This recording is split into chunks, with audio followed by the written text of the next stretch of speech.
One, action. Botani Bapulapoli, welcome to Patterns, the book series podcast with the author and your host, Nonhlanhla Keswa. Join me as we uproot generational trauma and generational issues and just analyze the elements that make up the patterns in our lives. Today, we're going to be looking at the chapter Strongholds.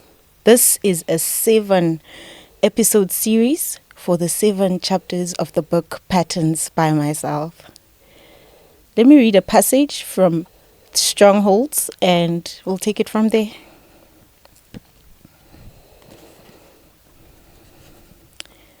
Growing up, the author has always had a feeling of nakedness.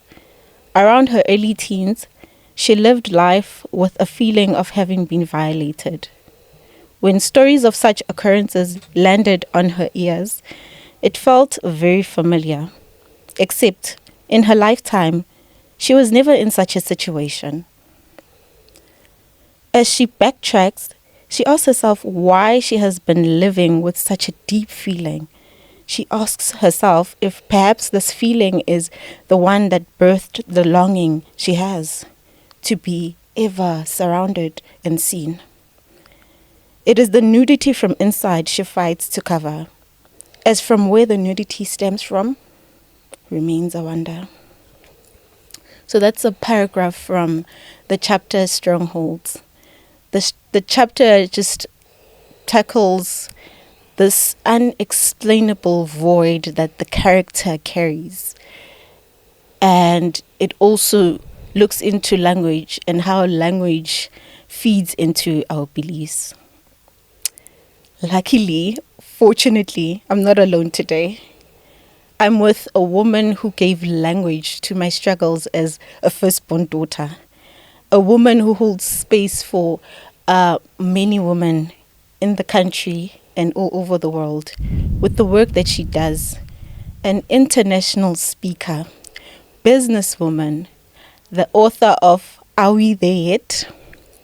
The host of the Legacy Collective with Khanyisa. Welcome, Khanyisa.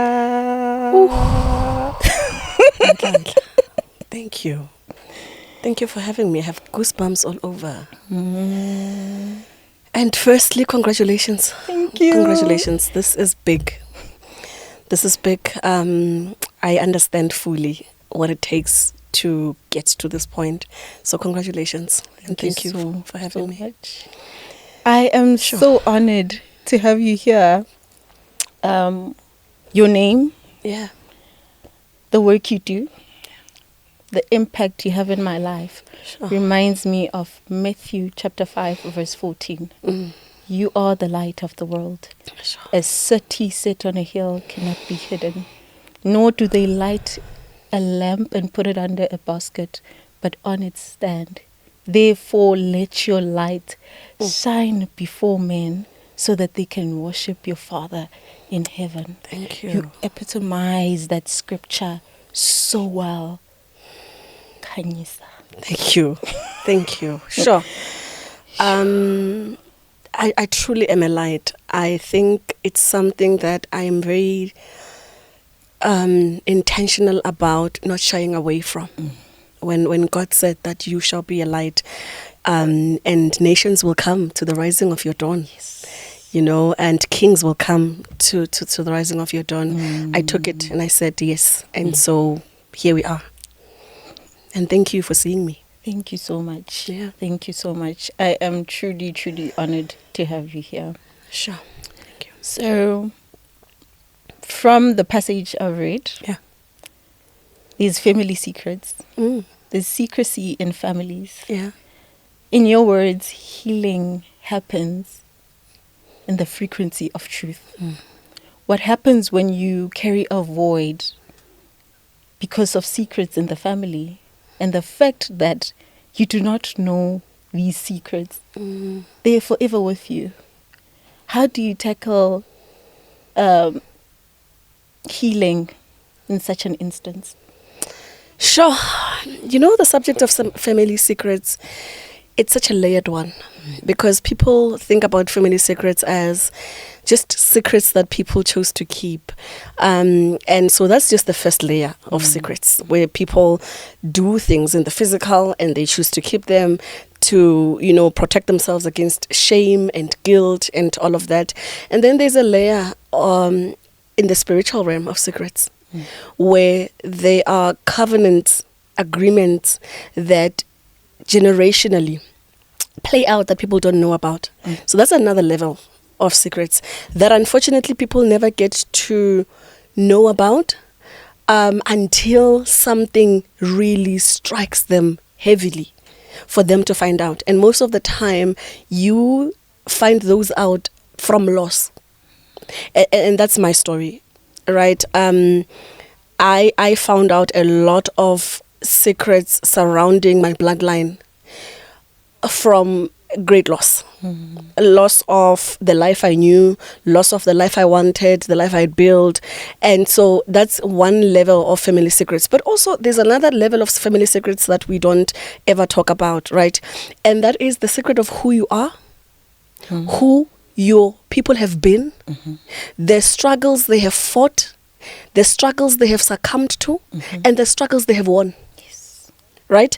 And in my search of all of that, understanding the strongholds that exist in my family, I also then was in pursuit of the secrets about who we are as a family, as a bloodline, as a lineage, because then I could also gather things that make me who I am today, not in a negative way, but in a positive way. I could establish that, oh no, my great-grandmother was this person. And even though I don't follow the modality that she's following, but hey, here's a gift. And so I'm going to take that gift and then I'm going to transform it into, with the knowing that I have, with the beliefs that I have, transform it into something else. But I think a lot of families don't invest in telling their children generationally about the positive things around who they are. Forget the secrets that we keep, you know, intentionally. We keep secrets about who we are meant to be, what we've conquered and what we've won. Yeah. So if you're going to try and find the truth and how to live outside of, you know, those secrets, so to say, you're going to have to go on a work of inquiry. You know, inquire about people around you. I observe how this civilization that we live in has removed us so much from trails and patterns. Right? I live in Johannesburg. I have struggles that I tackle in secrecy alone. Where else, actually, if I shared the struggles, I mean, over the weekend I was with my aunt from my maternal side, and she came to me and we were talking, and guess what? She and I found out that we've got the exact same struggle. And I said to her, do you know that you struggled with this thing for over a decade and I've struggled with the same thing? But because the families have taught us to have secrecy as a family, we are living parallel each other with patterns and strongholds that exist in the family while we are trying to keep up this I've got it together image around the family. And so I encourage people to do work of inquiry. Stay away from this thing of wanting to look like you've got things together for the sake of, because so many of us are dying in isolation from things that if they actually would be burst in the open to say, oh, what ended your marriage? You tell the truth.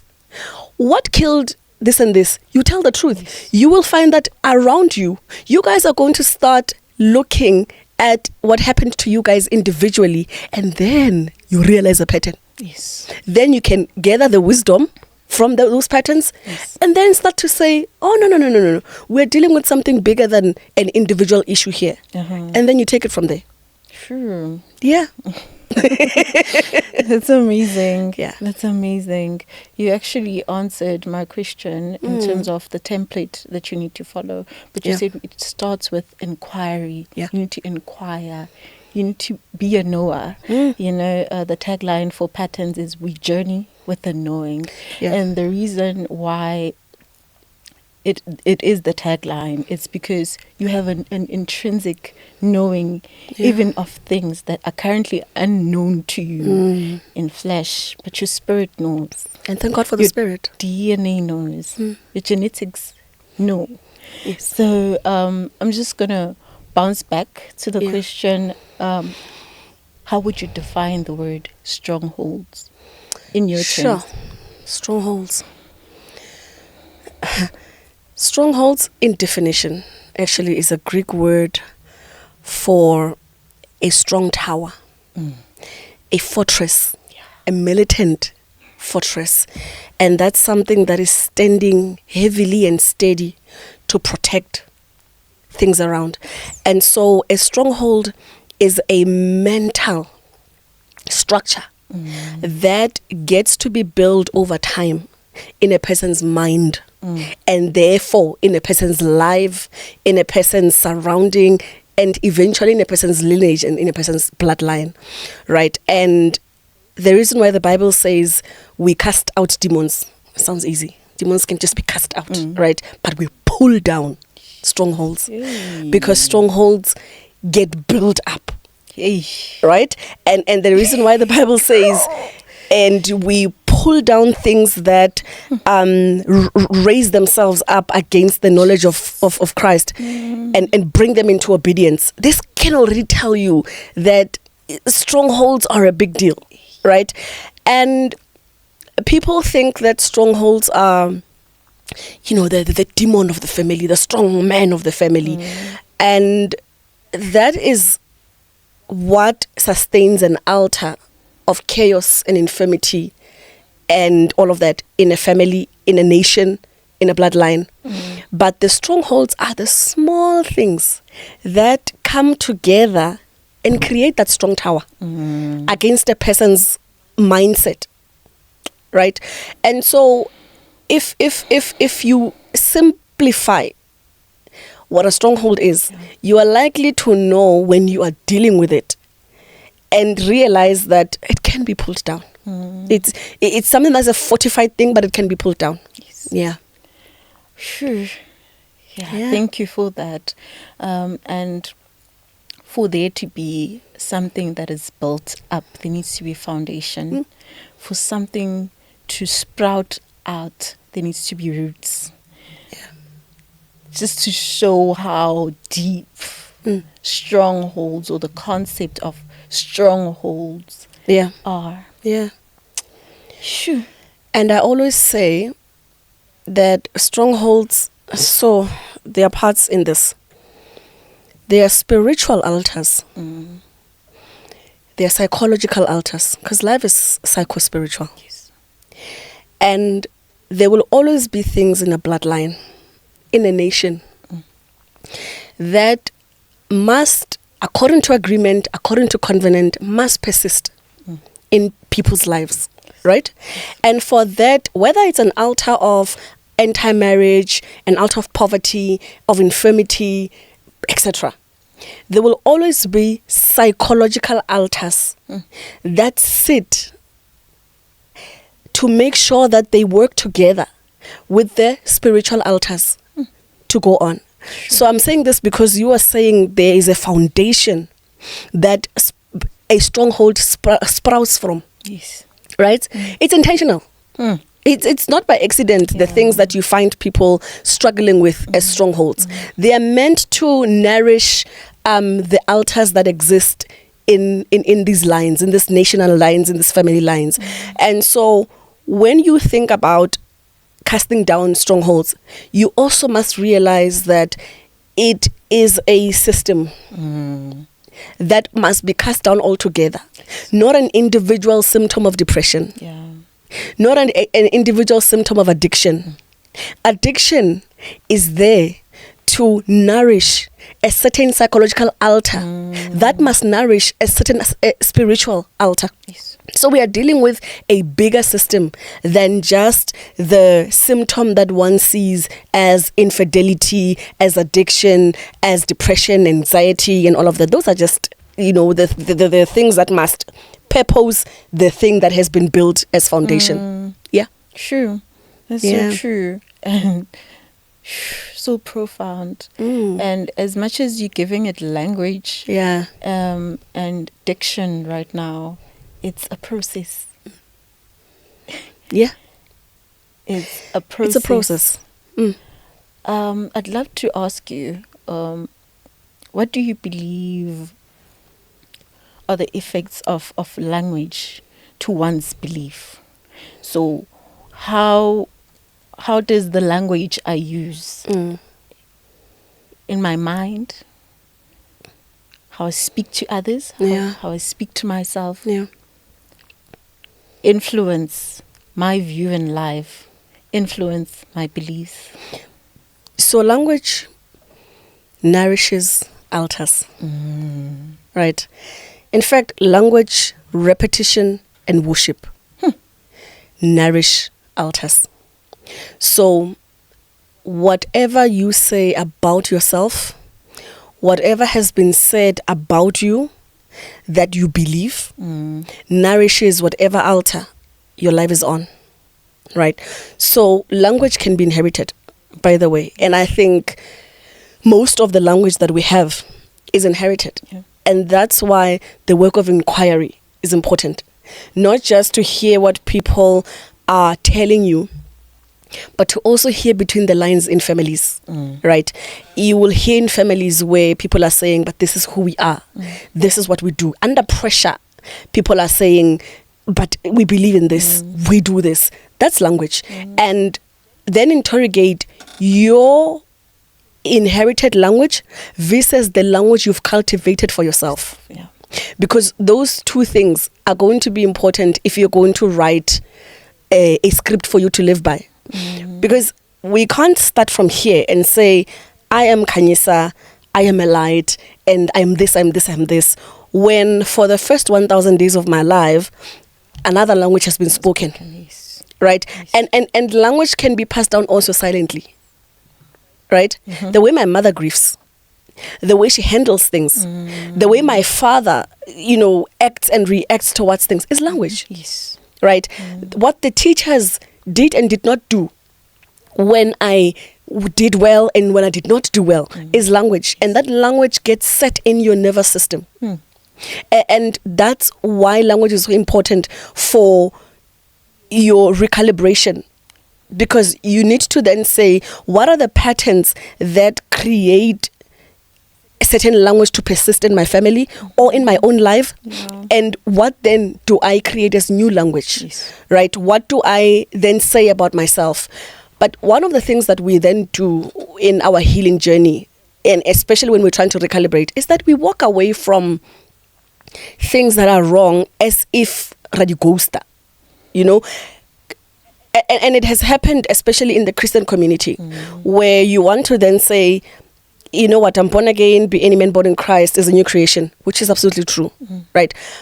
But then say, what has been engineered in me to make me believe things that are not true about the person I now am in Christ?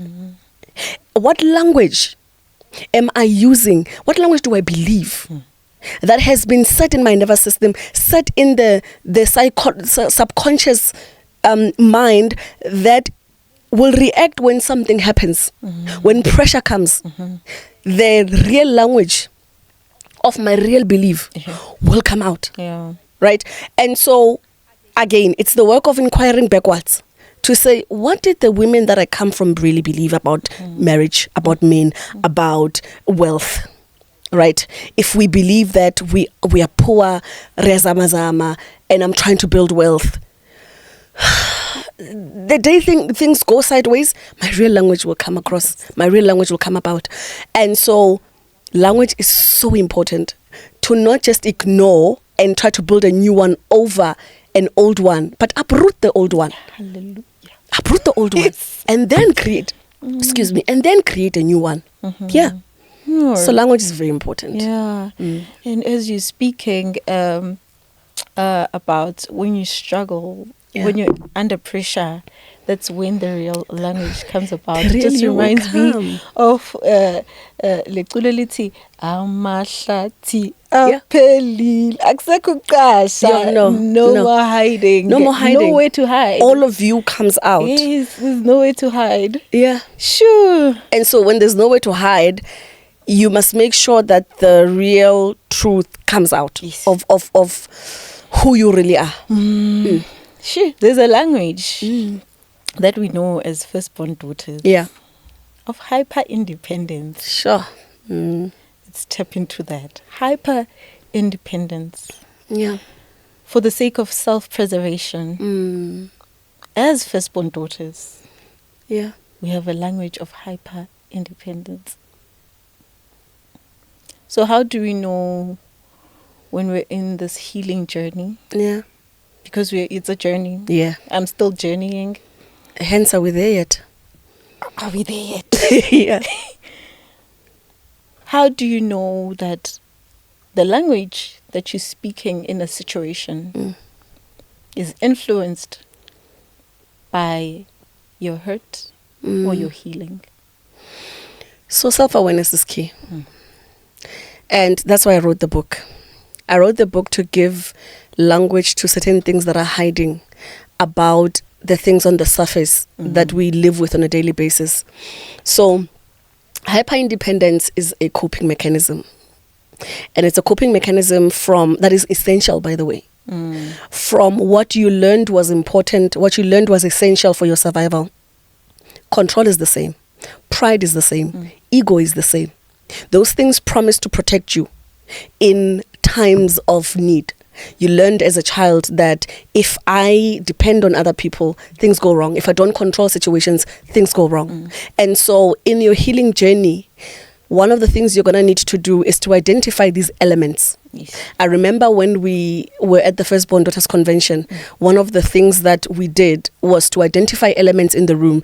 And it was important for us to identify those elements because sometimes we merge those elements with our mothers, we merge them with our parents, our exes, and while in fact pride can be an individual element that could be in excess a bad thing that derails your healing journey, but still a needed element. And so in your healing journey, you're going to have to say, okay, here's ego. I've needed ego to survive the bully in high school. There's no bully anymore. Yeah. Right? But I need ego so that I can put a layer of protection. Now, this ego on a scale of 1 to 10, how much of it can still protect me to a necessary level? And how much of it do I need to let go? Same as pride. Same as control. We were talking before we started shooting about perfectionism. And I was telling you that I am healing from perfectionism, but I won't let it go completely because there's a level of excellence that comes with perfectionism. And so I have measured the level that I need and the level that is necessary for the excellence and the other one that's just a cage. Yeah. Right? Kabelo was laughing when we were coming here and she noticed that I didn't get the hair done, the makeup done, like I normally would be. And I said to her, I'm healing because nothing would fall apart if I showed up as myself. Yes. Right? Yes. There is where excellence ends and there is where hiding begins. Yes. Under perfectionism. Yeah. Where perfectionism will convince you that people will not receive you if you're not perfect. People will not fully embrace you if the standard that you, by the way, put for yourself in your own head is not met. When people really don't even care. So it's a cage, it's a prison. Perfectionism is a prison. And so in your healing journey, you then realize, oh, okay, I need perfectionism. This is the dose I need it for this particular thing. After this, I no longer need it. It's a prison. And then you let it go.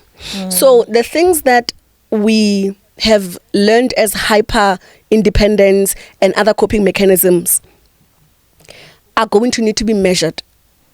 I will gladly tell you as a firstborn daughter that there are things that I know that I'm not going to let go.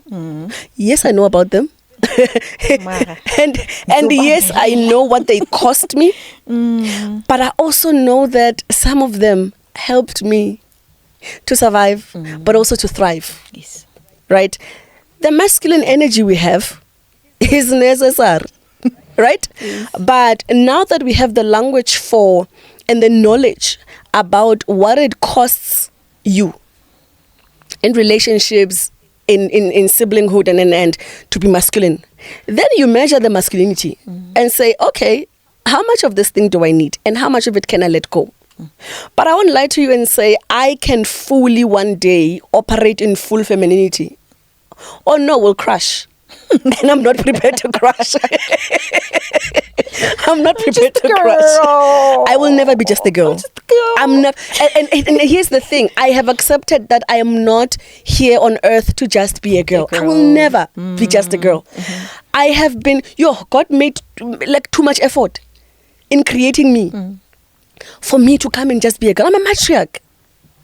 I am a woman who will be spoken about generations to come. And so I can never ever just be a girl. No, I don't even have it in me to be a girl. But there is a level, if you're going to exist in a healthy relational context, that you need to then measure to say, this situation needs me to be a woman, needs me to also guard against whatever it is that makes me hyperventilate inside when someone else has taken the reins and taken control. Then you deal with that. And then you leave the things that make you efficient. Because firstborn daughters are here to lead. I will always say it. We're here to lead. And in as much as there is... By birthright. We're here to lead. But we do need that caution where we know that my power can be held. My power can be embraced and protected. Yes. Right? But not a place where my power is going to be dismantled. Because someone else feels insecure or inferior about their own power. Oh, that's not going to happen. Yes. So it's really about measuring these things that were there to protect you and then use them efficiently. Yeah. You look stunning. Thank you.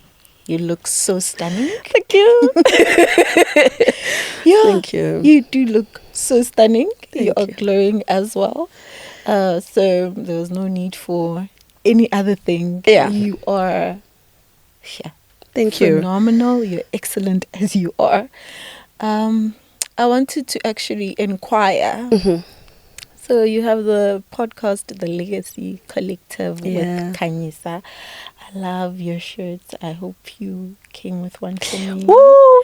Hope I'm getting one. You'll get one. You'll get one. I have also gotten over myself when people ask me for the t-shirt, and I've always been like, but why do you guys want the t-shirt? What?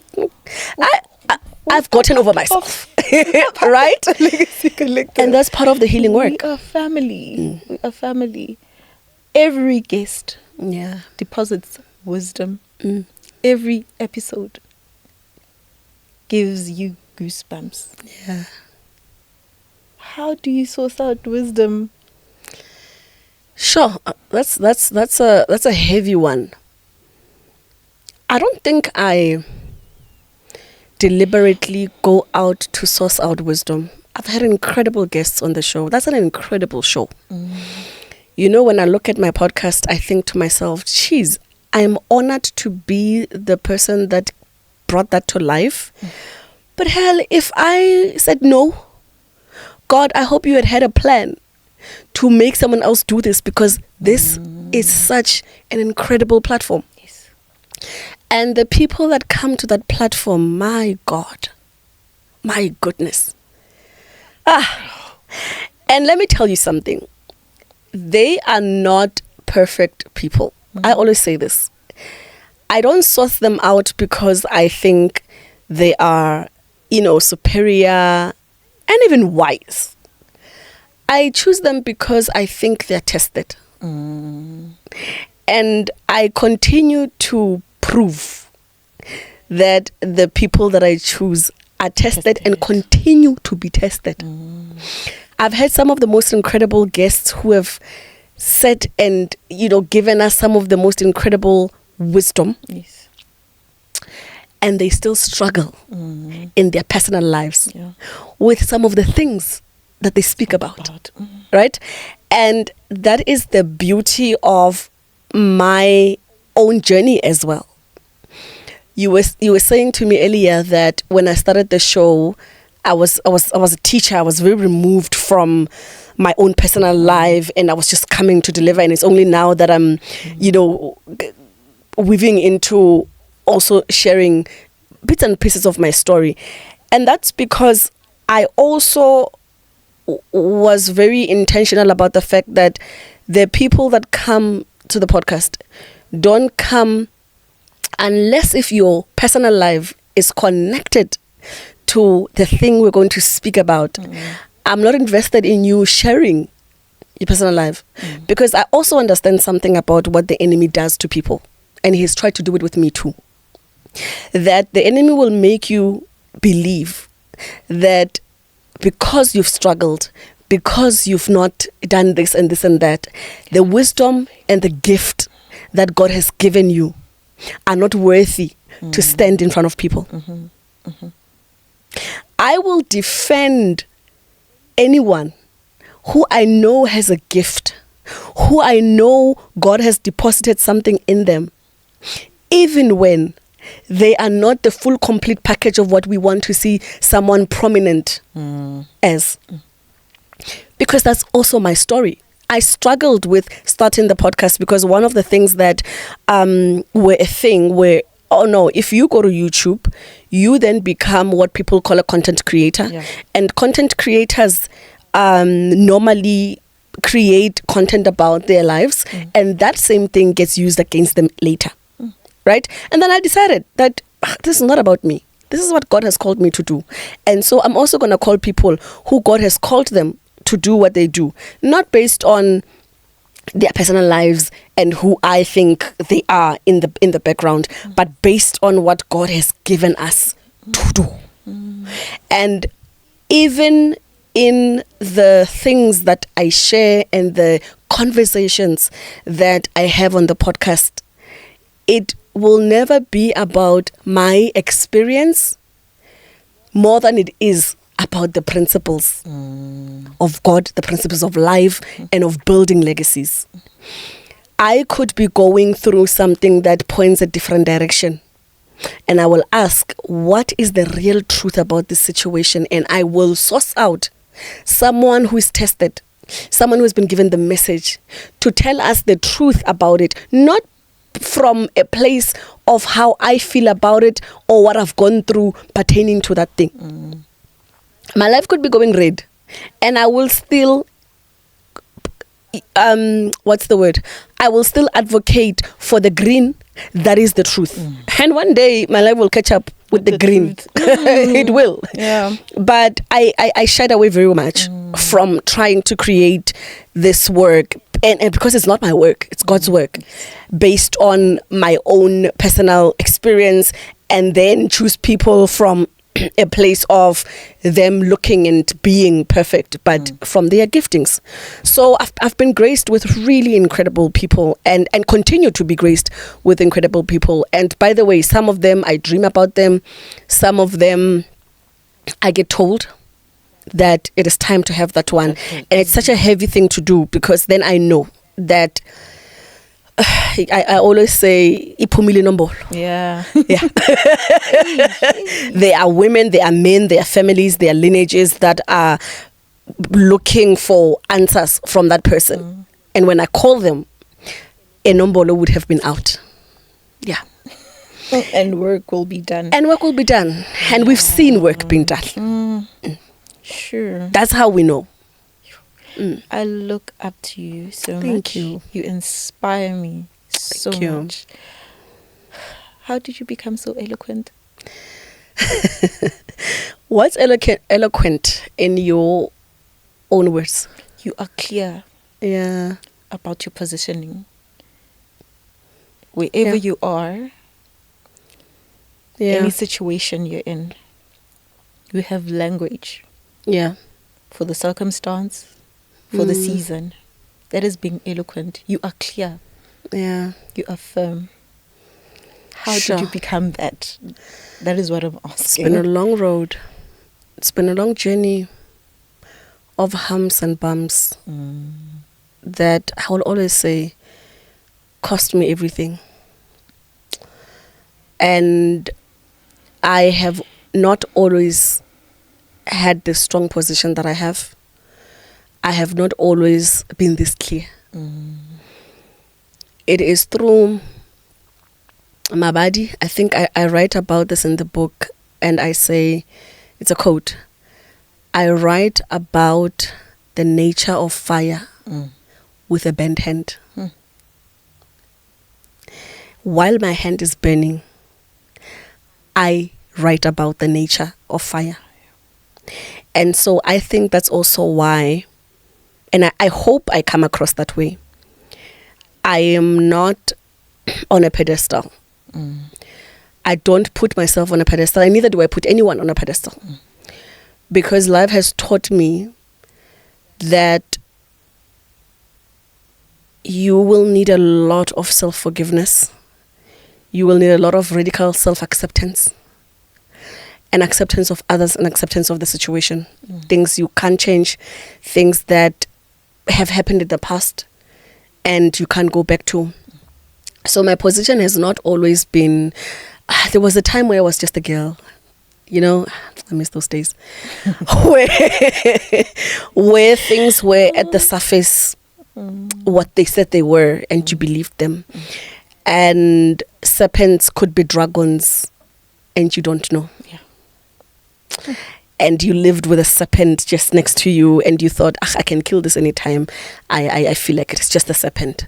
And one day you wake up and you realize that actually this thing is a dragon. And I don't have the sword it needs for me to kill it. And so my stance, my position, my clarity came from one day looking at what I thought was a serpent. And it was a dragon. And I now knew that I'm either facing this dragon or I'm tapping out. Sure. That's how we got here. Yo. Yeah. Hey. In your book, your lovely book. Thank you. As I go through it, I need to pause. Every story, I just need to pause. Such a trigger. I thought I'd be able to read it. 3 days is more than enough.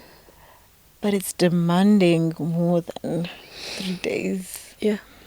Because I need to pause. I need to sit in the story. Yeah.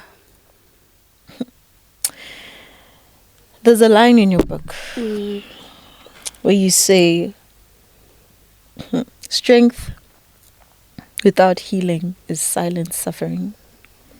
Yeah. So, Sure.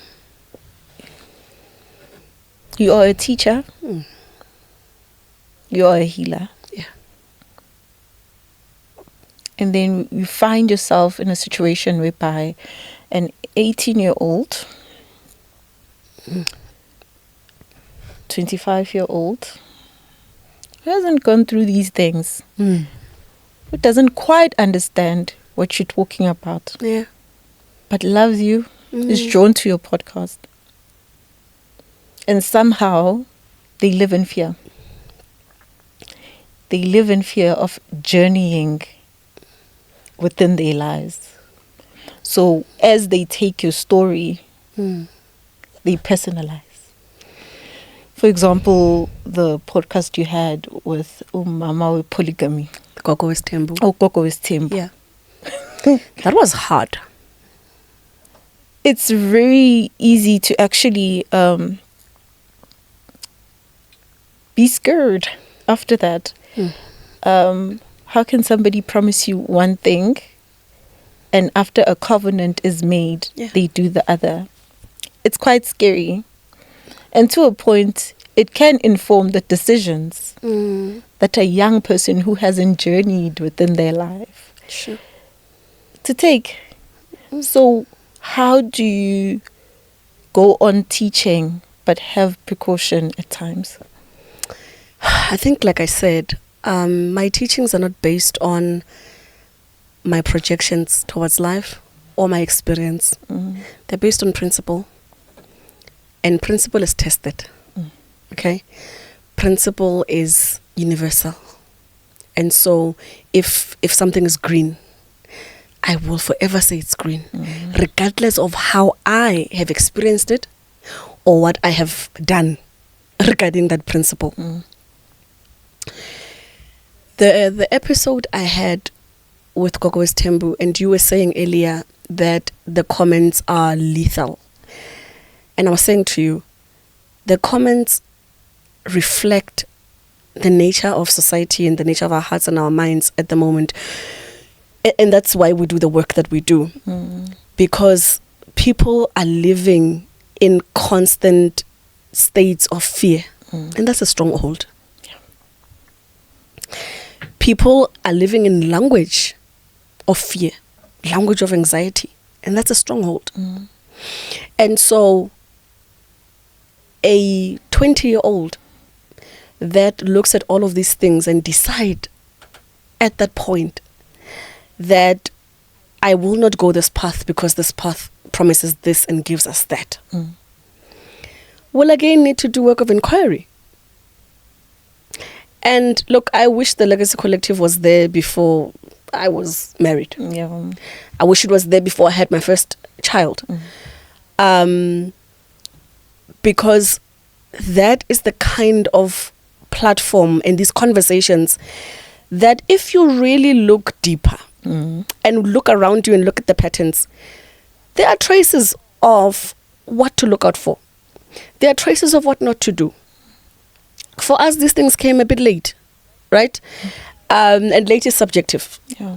But for someone who's younger, I mean, I have a 25-year-old younger sister, and I always tell her that I wish I had a sister like me.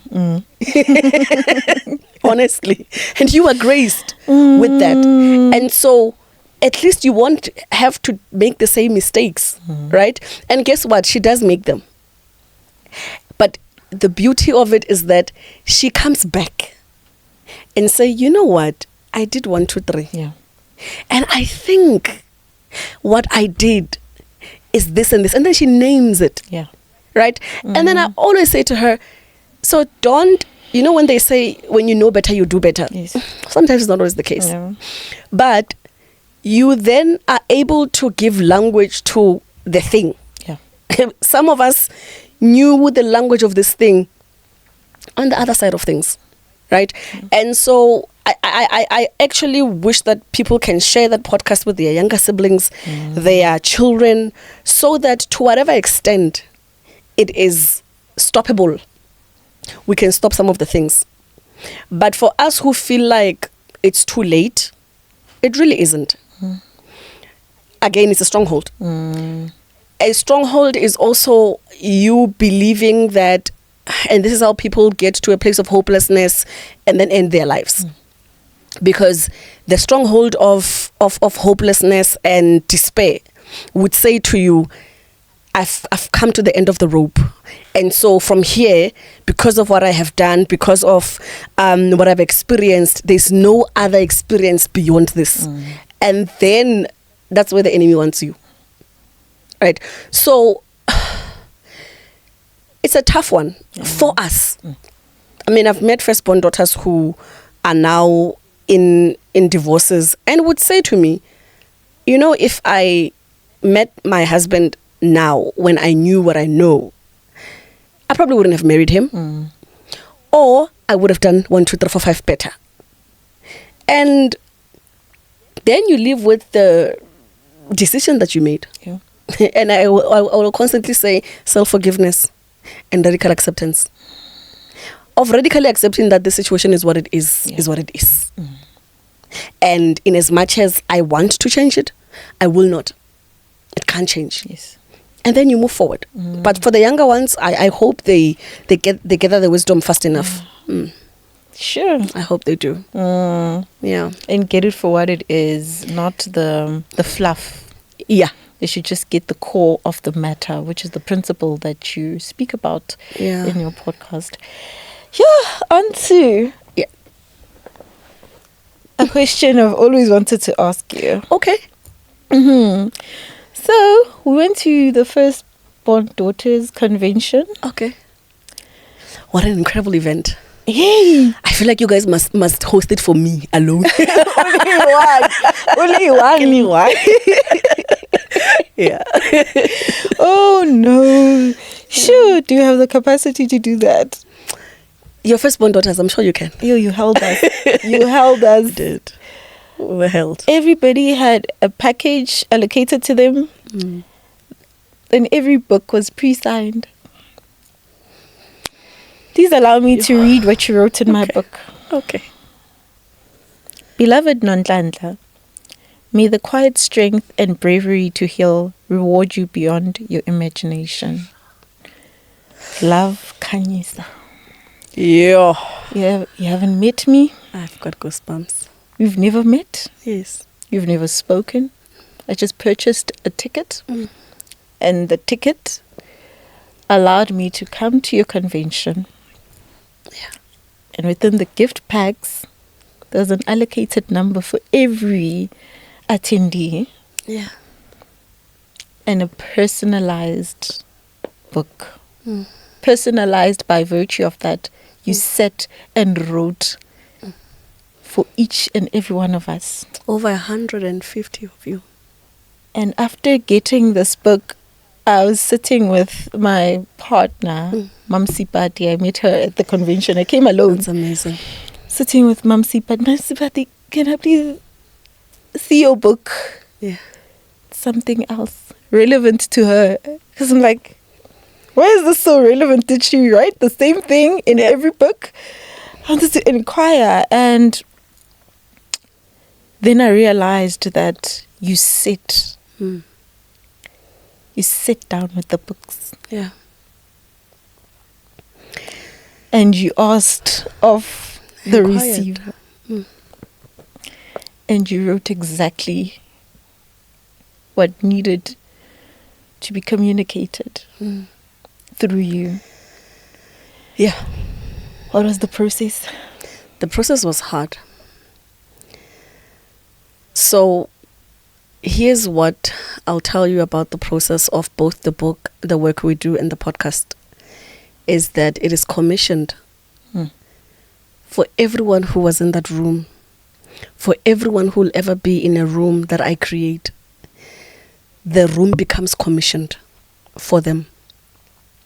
I went on a 40 days fast prior to the convention because I understood that what I was being called to do was not a nice themed brunch, bestie brunch, It was deep work, deep identity, generational bloodline work that we were doing in that room.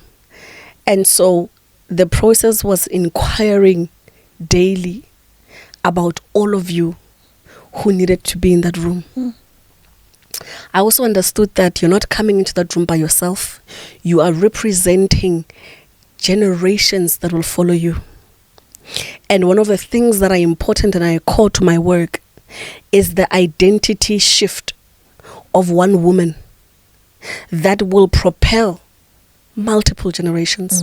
And so I take very seriously what God says I must do when He says I must create a room, and very seriously every object that He says I must create. We are planning a weekend retreat in Limpopo. And when I was given that mandate, I was like, oh, not this again.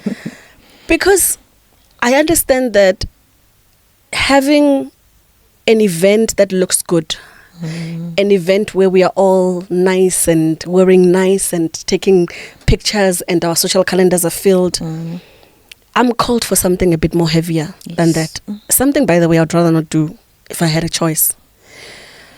Yesterday we were creating something within the program, and I was telling my team, hore, oh, banyana ba bang ba dira di best branch. Why can't we just like be normal people and like create cute, nice things too? And it was deep work, but it's from the fact that I understand that my calling is generational. My impact must, whether I like it or not, go beyond the woman that's sitting in the room. Yes. And so when I signed the book, when I created those stuff that you guys found in your gift bags. Yeah. Do you have one with you? Can I also read this? Oh my goodness. You have it. Okay. It's my bookmark actually, because it comes Yeah. with the book. Yeah. And I got one that says, because of you, we breathe easier. Now you may exhale too. Oh. Yeah. I want to go there. Sure. Yeah. And by the way, no one else has that message. Really? No. No one else has that message. No one else has their book signed that way. Yes. Yeah. And it was a prophetic event. It was a prophetic moment that I carried. Like I said, I went for a 40-day fast. Even when you walked into the room, I knew that I didn't need to perform for anyone. The work I had done in private. Yeah. I don't know if you remember. I don't know if you remember that as soon as we started, and I was still welcoming you guys, and I was still introducing that we have a container with us to hold you. Yes. People just started crying from nowhere. I remember. Yeah. And I also knew that part of the fast was helping me and my flesh to remove ourselves from the container, because it was never about us.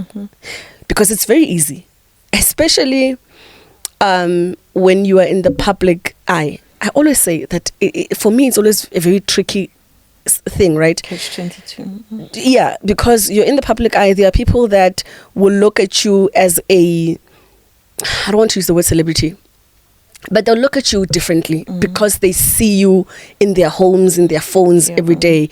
But at the same time, Kimam Sebelet, you know, I'm called to hold space for people, and I don't exist in that container as someone you guys know from your screens. I come into that room as someone that is called to hold space of healing for people. And so I constantly have to balance those two things and to make sure that one is not standing in the way of the other.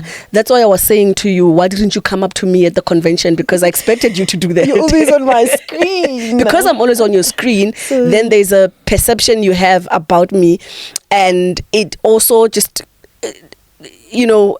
filters what could possibly be a very enriching interaction between us. And so that's why fasting was important for me. So that I don't go there and show up as someone I think you guys need because of the preconceived idea of who you think I am. Yeah. And just to hold you. I mean, holding that many people, knowing very well that you're not just holding them, you are holding generations that they come with, was also a very hectic thing. And that's always the core of my events, by the way. I will always say that a woman that comes to my event must be one that understands that they are not doing the singular work of healing themselves. And they're not doing the singular work of dealing with the symptom of the thing they are facing. They are going to pull apart things that they would rather not look at. They're going to pull down strongholds that they would rather really ignore. And they're going to heal for generations after them. And you would rather go to another event if you want to come and feel softer about yourself, nicer about yourself, and do the surface level work, because save your concealer. Don't cry. Save your concealer, save your image, because one of the things that we've been debating about is the crying thing, right? And the debate between protecting privacy and not filming a reckoning at the events. And my thing was, I respect people's privacy. I respect that container. But one of the things we also need to pull down, that's a language and a stronghold, is that crying is embarrassing. Depression thrives on the fact that we think crying is embarrassing.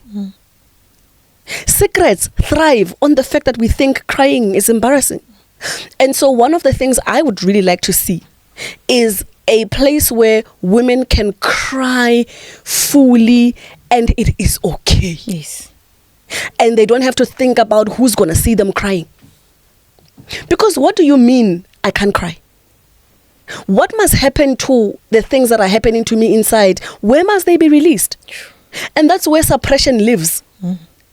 And suppression, by the way, is a stronghold. Yeah.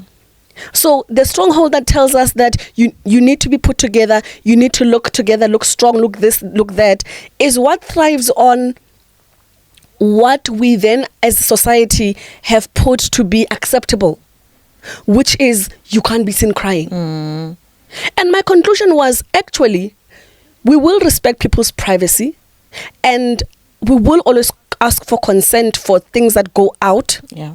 But we will film you crying. Yes.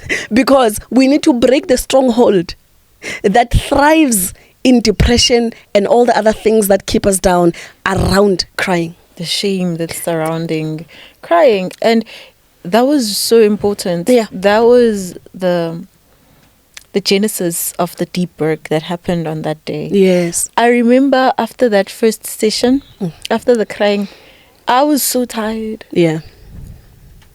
I was so tired. I was like, Mom, sipati. I'm so tired. She's like, yo, I'm also tired. It's your kala kya khathaza. Then you must do it often. And then we ate. I remember that meal. I missed that meal. Intentionally, I made sure we that ate well. you guys have mother hunger. So I'm going to feed you. And the timing of everything, you knew we were going to be tired from the crying. Yeah. And it's just like, Amanola. Then go dance. And go dance. Be little girls. Be little girls. And live in your truest form as a child. Yes. Yeah. But you cry, you get tired from crying because of the burdens you carry. And you also realize that you are crying for the women in your lineage that never got the opportunity to cry. Who could not afford to cry. And so when crying is tiring, it's also because you're not just crying your own tears, right? And that's why I will always say, if you asked me what product I'm selling in the retreats, I'm selling tears. I'm selling tears. If we do nothing the whole day and we just cry, I'll be happy. Because the suppression that comes with not crying is deadly. Yes. Actually, it's deadly. And by the way, it comes with language. My father passed away 3 months ago. And last weekend, we were at home and they were giving away his clothes. And I was in my bedroom and I was crying. I was crying because I was realizing that, oh, the man is actually really, really now gone. Because people have taken his clothes. And there's now no longer a real sign of him in the house. And I was crying. And someone came to me and said, you need to be strong. Don't cry. And I looked at them. And because I'm aware. Language of captivity. Right? Because I'm aware of what's going on. I did not take the thing to them. I didn't attack the person. I attacked the matter. Didn't say anything. I said to them, please allow me to cry. I need to cry. Because I understand that suppression will be a cancer later. And that's not going to be my life. I will cry. And I will allow people to cry. And we will destigmatize crying. Yes. And people will cry for generations that never cried. Until we have nothing in us that was suppressed. And it's all taken out. The burdens we carry on our shoulders, crying, tears are part of the burdens we carry on our shoulders. And so when you come to my event and you don't cry, you are actually doing yourself a disservice. If you are the people that you are worried about who are going to see you crying also want to cry. So be the brave one to show people that we can actually cry Yes. and lead the way. Yeah. Sure. So Thank crying is a you. medicine. Thank you. Thank you. Thank you so much. I'm so honored to have you today. Thank you. Yeah. I think that's the conclusion of our conversation on Strongholds. Yeah. Where can people get a hold of you? And where can people get the book?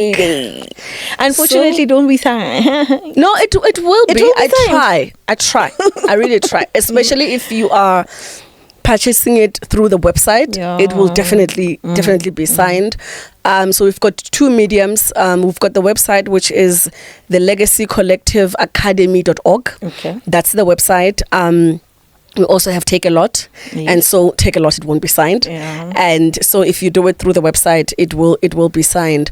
So people can find me on social media, Instagram and TikTok. I am Legacy Collective Khanyisa. Okay. I think those are the most efficient ones. And then my podcast on YouTube is the Legacy Collective with Khanyisa, and it's on YouTube as well as Spotify. Yeah, so that's how people find me. Thank you so much, Khanyisa. Thank you. How do you feel about this first episode, and how did you feel when you came here?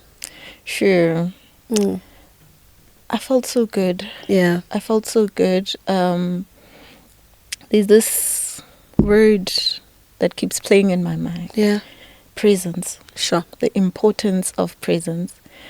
Being fully in the moment. Yeah. I am full. I'm filled. Yeah. Because I'm present right now.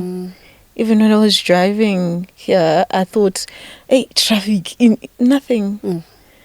Yeah. The roads were made good because I was on them. That's beautiful. And when we started talking about crying, I wanted to cry. So I was just like, when are we ending? When are we ending? I want to cry. I actually want to actually have something in here. Sure. I just want to cry. God is amazing. I'm fulfilled. God is good. God is good. Living in your purpose is good. It's not easy, but it's good. It's fulfilling. It's worth it. Yeah. And I wish you grace. Starting a podcast by itself is difficult. Growing one is difficult. And I was told when I started that there's a certain mark you can reach in your first year, and I surpassed that mark fully. And I wish you the same grace, and I wish you more grace than I received. And I wish you also staying power. I know you said it's 7 episodes, and staying power, I'm not talking about length. I know what it takes to come and sit on this couch and deliver what the heart of God is about his children. And I know it's not easy. So I wish you the grace it requires to have fortitude and to move forward with grace. Thank you. You're welcome. And that's the episode on Strongholds. Enkosi. Thank you. Thank you so much. Cut.